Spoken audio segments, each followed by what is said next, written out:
sina balabe sibalina nyina abantu abalooza mbu balabe bange nga bo be babifuula be babicreating naye nze nganze sina mulabe lwaki mba nyina omulabe honestly speaking ekintu kyangu nnyo tetuvibinga it's okay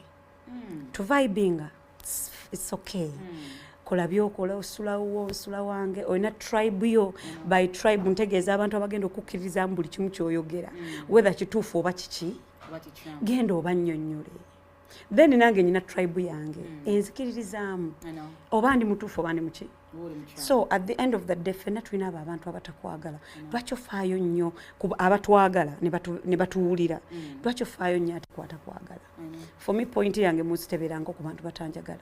eri nnyo ku bantu abanjagala I pay more attention kyova bwenze wano nendaba Sandra Lian the first thing I said is they told me you love me siraba TV so mbadde simanyi naye erinnya lindimanyi nti ki and supporting so I pay attention to people who like me I don't pay attention to people who don't like me because they don't add anything onto me they just want to take away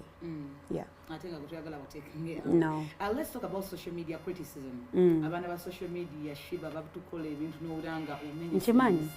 njagala ombulire kwa si abanafu how do you handle embeera bwekyo stay out of it kolerayo omulimu naye ate togifuula famire yo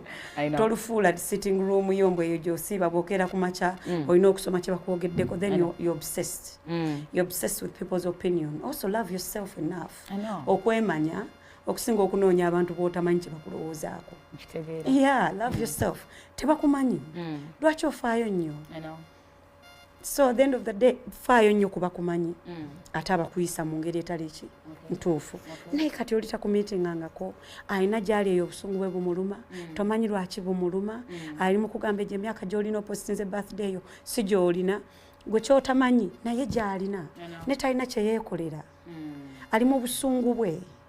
alimu anoonya gwa blaming olw'obutabaako kyakola mu myaka gy'olina gwe ate olina ebyokoze nga tamulaba gwa blaming na shifting eyo anga n'agamba kankuvuma ondabe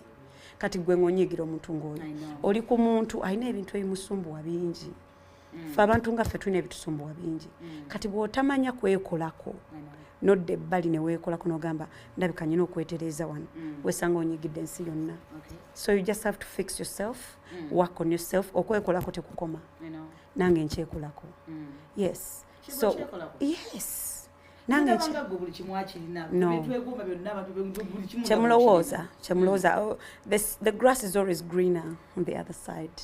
bw'oba olengera obusubi ku side eno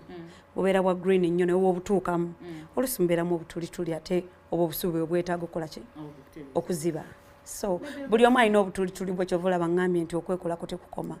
we just need to work on ourselves Bill Gates wambuuza nti yeetaaga ssente ekyokkiriza nti mugaga yagamba neetaaga zenina times infinity exactly